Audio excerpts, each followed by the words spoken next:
किशन अपनी रेत पर खड़ा चारों तरफ उम्मीद भरी नजरों से देख रहा था। उसे विश्वास था कि कोई ना कोई ग्राहक जरूर आएगा जो उसके गर्मा गर्म आलू के पराठों का स्वाद चखेगा। लेकिन काफी देर बीत जाने के बाद भी उसकी रेहड़ी पर कोई नहीं आया। किशन गरीब था। वो रोज बाजार में अपनी छोटी सी रेहड़ी लगाकर स्वादिष्ट आलू के पराठे बेचता था और उसी से अपने घर का गुजारा करता था।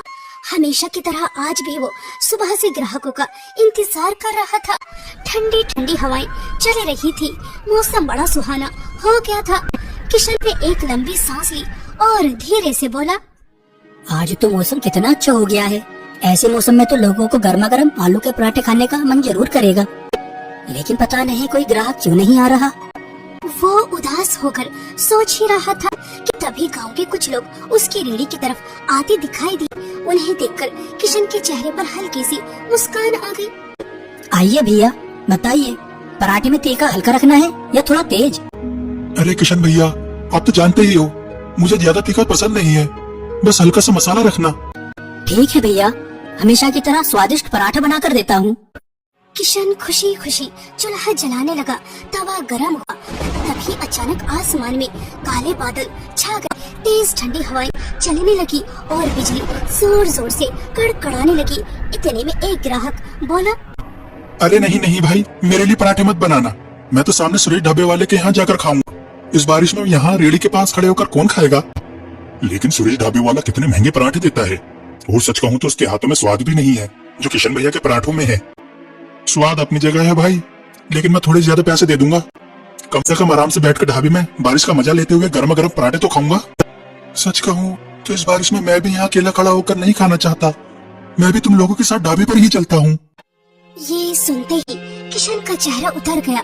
उसने कहा, अरे भैया, आलू का मसाला तो तैयार हो गया, बस 2 मिनट दीजिए, अभी गर्मा गर्म पराठे बना कर देता हूँ। यह पराठे किसी और ग्राहक को दे देना, हम लोग ढाबे पर जा रहे हैं। इतना कहकर सभी ग्राहक सामने वाले सुरेश ढाबे पर चले गए। किशन चुपचाप उन्हें जाता हुआ देखता रहा। उसके दिल में जो उम्मीद की छोटी सी किरण जगी थी वो पल भर में बुझ गई। जिस जगह किशन अपनी छोटी सी रेहड़ी लगाता था, ठीक सामने सुरेश का ढाबा था। वहाँ खाने के दाम ज्यादा थे और स्वाद भी साधारण था, लेकिन बारिश और खराब मौसम की वजह से लोग आराम देकर उसी ढाबे की तरफ जा रहे थे। सुरेश ढाबे वाला अपने ढाबे पर बढ़ती भीड़ देखकर मन ही मन खुश हो रहा था। बाजार में सभी रेहड़ी वाले अपना सामान पैक करने लगे थे, लेकिन किशन शांत खड़ा हुआ था। अरे किशन, तुम अभी तक अपना सामान नहीं समेट रही क्या? तुम्हें घर नहीं जाना? भाई, आज सुबह से 1 रुपए की भी कमाई नहीं हुई है। अगर खाली हाथ घर गया तो पत्नी को क्या जवाब दूंगा? वह भी उम्मीद लगाए बैठी होगी। सोच रहा हूँ थोड़ी देर और रुक जाऊँ, शायद कोई ग्राहक आ ही जाए। भैया किशन, मौसम बहुत खराब है। ऐसे मौसम में भला तुम्हारे आलू के पराठे खरीदने कौन बाहर निकलेगा? सामने सुरेश का ढाबा भी है, लोग वहीं चले जाएंगे। तुम बेकार में समय बर्बाद कर रहे हो। हाँ भाई, बस थोड़ी देर और इंतजार कर लेता हूँ, फिर मैं भी चला जाऊंगा। धीरे धीरे सभी रेहड़ी वाले अपना सामान समेटकर वहाँ से चले गए। अब पूरे बाजार में केवल किशन की रेहड़ी बची थी। तेज हवाएं चलने लगी थी। बारिश की मोटी मोटी बूंदें गिरने लगी थी। किशन अपनी रेहड़ी को बचाने के लिए पास के एक पेड़ की आड़ में खड़ा हो गया। काफी देर तक इंतजार करने के बाद भी कोई ग्राहक नहीं आया। किशन थक चुका था। उसने उदास होकर आसमान की तरफ देखा और मन ही मन सोचने लगा, लगता है आज किस्मत में कमाई लिखी ही नहीं है। अब समय बर्बाद करने से अच्छा है कि मैं घर चला जाऊं। किशन अपना सामान समेट ही रहा था कि तभी एक बुजुर्ग औरत बारिश में भीगते हुए उसके पास आई। बेटा, कुछ खाने को मिलेगा क्या? अम्मा जी, तेज बारिश आने वाली है, इसलिए मैंने सब सामान पैक कर लिया था, लेकिन आपके लिए मैं फिर से चूल्हा जला लेता हूँ।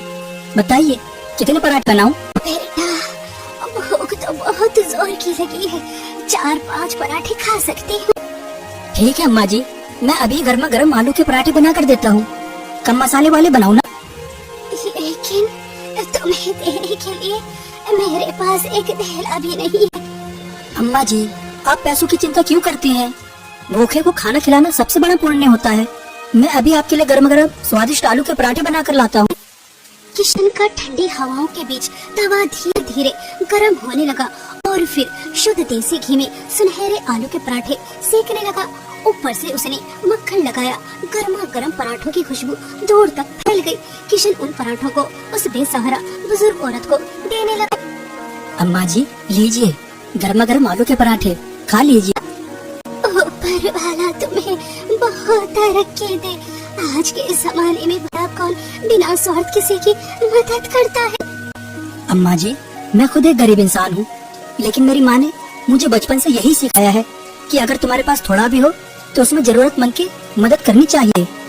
वो बुजुर्ग औरत किशन को ढेर सारी दुआएं देने लगी। किशन ने आसमान की तरफ देखा और एक ठंडी सांस भरी। अब तक उसे समझ आ चुका था कि आज उसकी किस्मत में कमाई नहीं लिखी, लेकिन फिर भी उसके चेहरे पर कोई शिकायत नहीं थी। बारिश तेज हो चुकी थी। किशन अपनी भीगी हुई रेडी को धक्का देता हुआ घर की ओर चल पड़ा। घर पहुँचते ही उसकी पत्नी सुमन उसके पास आई। अजी आज आने में इतनी देर क्यों लगा दी?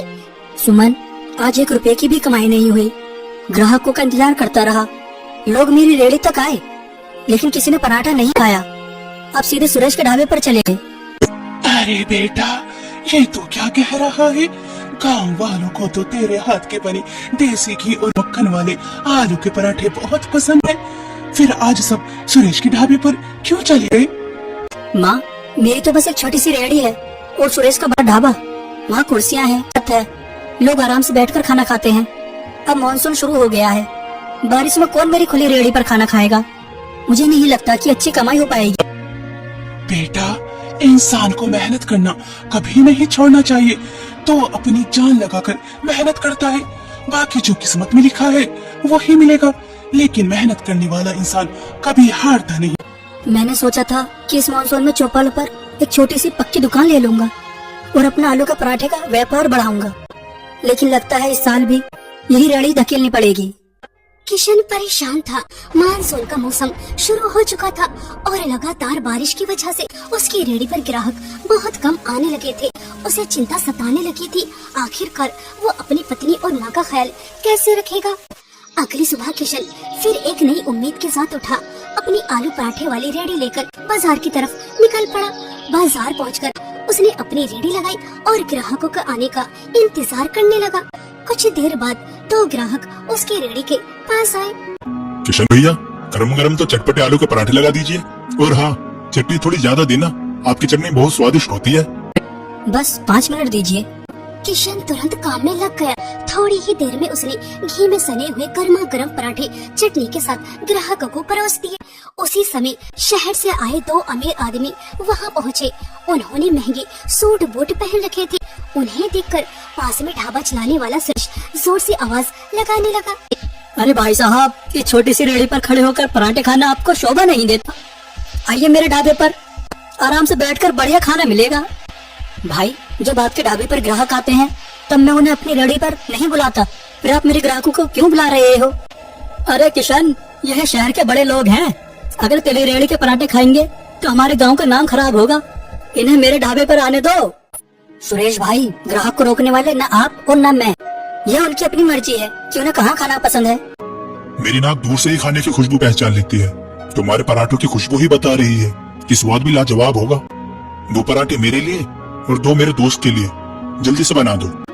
ये सुनकर किशन के चेहरे पर हल्की सी मुस्कान आ गई। कुछ ही देर में किशन ने गर्मा गर्म आलू के पराठे चटनी और रायते के साथ उन दोनों के सामने परोस दिए। वाह भैया, ये आलू के पराठे तो कमाल के हैं। इतने स्वादिष्ट पराठे तो मैंने बड़े बड़े महंगे रेस्टोरेंट में भी नहीं खाए। एक पराठा और खिलाइए और कुछ घर के लिए भी पैक कर दीजिए। धन्यवाद साहब, लेकिन असली स्वाद मेरे हाथों में नहीं, हमारी ईमानदारी में है। इन पराठों में जो मसाले पड़ते हैं वो बिल्कुल शुद्ध होते हैं। मेरी माँ और पत्नी अपने हाथों से सब तैयार करती हैं। हम खाने में कभी भी मिलावट नहीं करते। बस इसी ईमानदारी और मेहनत को कभी मत छोड़ना। याद रखना, मेहनत और सच्चाई इंसान को एक दिन बहुत ऊंचा जरूर ले जाती है। अच्छा, कितने पैसे हुए? साहब, पूरे 200 रुपए हुए। वो शहरी व्यक्ति जैसे ही जेब से अपना वॉलेट निकालने लगा, उसका चेहरा अचानक उतर गया। अरे, यह क्या? भैया माफ करना, लगता है मेरा वॉलेट कहीं गिर गया है। मेरे पास तो अभी पैसे देने के लिए नहीं है और मैंने बिना सोचे समझे इतने पराठे खा लिए। कोई बात नहीं साहब, जब दोबारा इस गांव में आना हो तब दे देना। वो अमीर व्यक्ति किशन को धन्यवाद कहकर वहाँ से चला गया। समय बीतता गया। कुछ दिनों बाद फिर एक बरसाती शाम आई। आसमान में काले बादल छाए हुए थे। बिजली जोर जोर से चमक रही थी और हल्की बूंदाबांदी शुरू हो चुकी थी।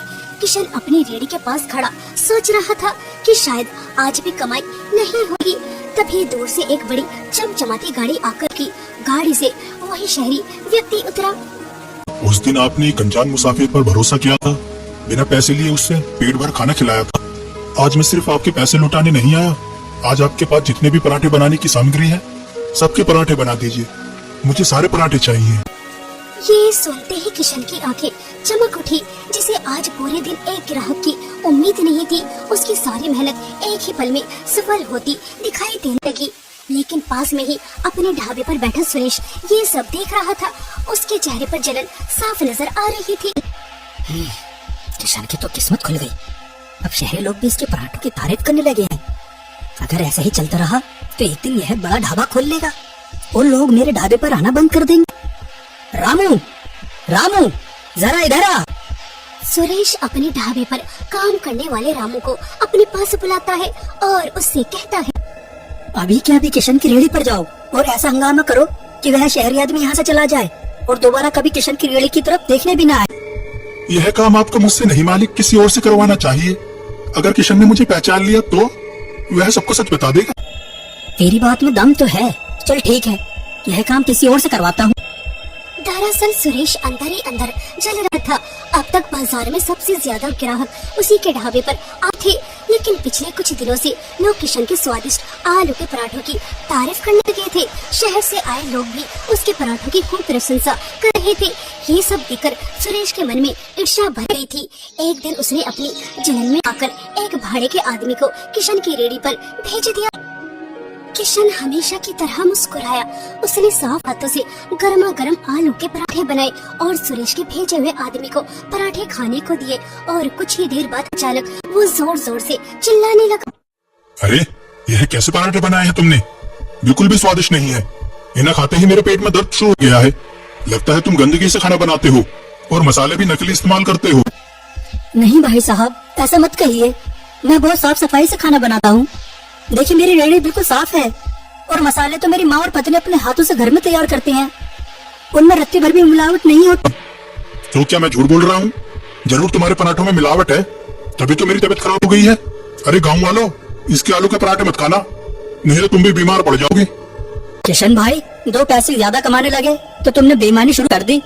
मसालों में भी मिलावट करने लगे। गाँव वाले तुम पर भरोसा करके खाना खाते हैं और तुम उन्हीं के साथ धोखा कर रहे हो। सुरेश भाई, मैं भूखा रह लूंगा लेकिन बेईमानी का 1 रुपया भी नहीं कमाऊंगा। मेरे आलू के पराठे में रत्ती भर भी मिलावट नहीं है। मैं हमेशा साफ सफाई और ईमानदारी का ध्यान रखता हूँ। लेकिन सुरेश और उसका भेजा हुआ आदमी लगातार हंगामा करते रहे। उनकी बातें सुनकर ग्राहक आपस में बातें करने लगे। क्या पता सच में मिलावट हो? अगर पराठे खाकर हमारी तबीयत खराब हो गई तो? धीरे धीरे सभी ग्राहक वहाँ से हटने लगे। किशन बार बार लोगों को समझाता रहा लेकिन उस समय कोई उसकी बात सुनने को तैयार नहीं था। अपनी मेहनत और ईमानदारी पर झूठा आरोप लगता देखकर किशन का दिल टूट गया। शाम को उदास होकर वो घर लौटता है। अरे बेटा, तू गांव वालों की बातों की इतनी चिंता क्यों करता है? वो शहरी बाबू, क्या नाम है उसका, विजय, वो तो हर हफ्ते तेरी रेहड़ी से सारे पराठे खरीद कर ले जाता है। इस मानसून में उसी के भरोसे हमारा गुजारा हो जाएगा। माँ, मेरे पराठों में मिलावट के बाद पूरे गांव में आग की तरह फैल चुकी है। आपको क्या लगता है जब विजय बाबू यह सब सुनेंगे तो वह मेरे पराठे खरीदेंगे? नहीं माँ, अब कोई मुझ पर भरोसा नहीं करेगा। बेटा, सच कभी छुपता नहीं। हमने कोई बेईमानी नहीं की। हमारे मसाले शुद्ध हैं। एक दिन गांव वालों को ये बात जरूर समझ आएगी कि तूने कभी कोई बेईमानी नहीं की, तू ईमानदार है। सुमन और कावेरी किशन को हिम्मत देती रही। अगले दिन किशन फिर एक नई उम्मीद और हल्की सी मुस्कान के साथ बाजार में अपनी रेहड़ी लगाता है। वो ग्राहकों के आने का इंतजार करने लगता है। तभी सुरेश ताना मारते हुए कहता है, अब यहाँ बैठकर मक्खियाँ मारने से कोई फायदा नहीं है किशन। तेरे पास अब कोई ग्राहक नहीं आने वाला। किशन चुपचाप उदास होकर बैठ जाता है जबकि सुरेश मन ही मन मुस्कुरा रहा होता है। कुछ देर बाद अचानक एक चमचमाती महंगी कार आकर किशन की रेहड़ी के सामने रुकती है। कार से वही अमीर शहरी व्यक्ति विजय उतरता है। किशन तुरंत खड़ा हो जाता है। साहब, आप गांव वालों की बात पर विश्वास मत कीजिए। मेरे मसाले बिल्कुल शुद्ध हैं। मैं पूरी ईमानदारी से काम करता हूँ। मेरे आलू के पराठों में कोई मिलावट नहीं है। एक बार फिर से खाकर देखिए, यह सब झूठी अफवाह है। किशन, मैं किसी की बातों में आने वालों में से नहीं हूँ। तुम्हारे आलू के पराठे सच में बहुत स्वादिष्ट हैं। तुम्हारे हाथों में अलग ही स्वाद है, लेकिन उससे भी ज्यादा मुझे तुम्हारी ईमानदारी और सच्चाई पसंद आई। इसलिए मैं तुम्हारे साथ काम करना चाहता हूँ। साहब, मैं कुछ समझा नहीं। आप मेरे साथ कैसा काम करना चाहते हैं? मैं बहुत समय से अपना व्यापार शुरू करने के बारे में सोच रहा था। हाईवे पर मेरी एक जमीन पड़ी है। हम वहाँ एक ढाबा खोलेंगे, खास तौर पर आलू के पराठे और अदरक वाले कड़क चाय का। पैसा और जमीन मेरी होगी और स्वादिष्ट आलू के पराठे तुम बना कर दोगे। किशन ये सुनकर बहुत खुश हो गया। उसे अपनी किस्मत पर विश्वास ही नहीं हो रहा था। घर पहुंचकर उसने सारी बात अपनी पत्नी और माँ को बताई। मैं कहती थी ना बेटा, ऊपर वाले के घर देर है लेकिन अंधेर नहीं। माँ, हम हमेशा उसी भरोसे और ईमानदारी के साथ काम करेंगे जैसा अब तक करते आए हैं। कभी खाने में मिलावट नहीं करेंगे और हमेशा प्यार से लोगों को खिलाएंगे, क्योंकि खाना सिर्फ पेट भरने के लिए नहीं होता, उसमें इंसान का प्यार और मेहनत भी होती है। धीरे धीरे दिन गुजरने और हाईवे पर किशन का आलू पराठे वाला ढाबा बहुत मशहूर हो गया। उसके अच्छे दिन शुरू हो चुके थे। किशन को उसकी अच्छाई और ईमानदारी का फल मिल रहा था। वो अब एक खुशहाल जिंदगी जी रहा था। लेकिन दूसरी तरफ सुरेश के ढाबे की हालत बहुत खराब हो चुकी थी। वो दिन भर खाली बैठा मक्खियाँ मारता रहता था। अब तो ग्राहकों ने आना बिल्कुल ही बंद कर दिया। कोई मुझसे कुछ खरीदने ही नहीं आता। तभी वहाँ एक बूढ़ा व्यक्ति आया और उससे बोला, सुरेश, यह सब उसी का परिणाम है जो तुमने किशन के साथ किया था। तुमने उस पर झूठा इल्जाम लगाकर पूरे गांव में उसकी बदनामी की थी। किशन के आलू के पराठे इतने स्वादिष्ट होते हैं कि दूर दूर से खाने आते हैं सभी लोग, और तुम्हारे ढाबे की तरफ कोई देखता भी नहीं है। उसे उसकी सच्चाई और मेहनत का फल मिल रहा है। गांव वालों को भी सच पता चल चुका था। उन्हें समझ आ गया था कि किशन के आलू के पराठे में कभी कोई मिलावट नहीं। वो हमेशा ईमानदारी से काम करता था। असली मिलावट और बेईमानी तो सुरेश करता था। गांव वालों ने भी सुरेश को उसकी गलतियों की सजा दे दी थी। अब कोई उससे कुछ नहीं खरीदता था। सुरेश को अपनी गलती का एहसास हो चुका था। एक दिन वो किशन के पास गया। किशन भाई, मुझे माफ कर दो। मैंने तुम्हें सिर्फ इसलिए बदनाम किया क्योंकि मुझे डर था कि तुम मुझसे आगे न निकल जाओ। लेकिन अब समझ आया कि बुराई का परिणाम हमेशा बुरा होता है और अच्छाई का फल हमेशा अच्छा मिलता है। हो सके तो मुझे माफ कर देना। मुझे पूरा विश्वास था एक दिन गांव वालों को मेरी ईमानदारी और सच्चाई जरूर पता चलेगी, और मुझे यह देखकर भी अच्छा लगा कि तुम्हें अपनी गलती का एहसास हो गया है। मैंने तुम्हें माफ कर दिया है। तुमने तो मेहनत और ईमानदारी से इतनी तरक्की कर ली है, लेकिन मैं अपने बुरे कर्मों की वजह से सड़क पर आ गई। अब कोई काम धंधा भी नहीं बचा। घर के हालात बहुत खराब हो गए हैं। सुरेश, दुखी मत हो। अब मेरा काफी काम बढ़ गया है। अगर तुम चाहो तो मेरे साथ काम कर सकते हो। यह जानते हुए भी कि मैंने तुम्हारे साथ कितना बुरा किया, फिर भी तुम मुझे अपने यहाँ काम पर रख रहे हो। इंसान से गलती हो जाती है, लेकिन सबसे बड़ी बात यह है कि उसे अपनी गलती का एहसास हो। तुम्हें अपनी गलती समझ आ गई है, बस यही काफी है। ज्यादा मत सोचो और कल से काम पर आ जाओ। किशन की ये बात सुनकर सुरेश की आंखों में आंसू आ गए। उस दिन के बाद सुरेश ने भी ईमानदारी और मेहनत के रास्ते पर चलना शुरू कर दिया। किशन की अच्छाई और सच्चाई ने एक बुरे इंसान की जिंदगी बदल दी। इसीलिए हमें हमेशा सच्चाई और ईमानदारी के रास्ते पर चलना चाहिए, क्योंकि अच्छाई का परिणाम हमेशा अच्छा ही होता है।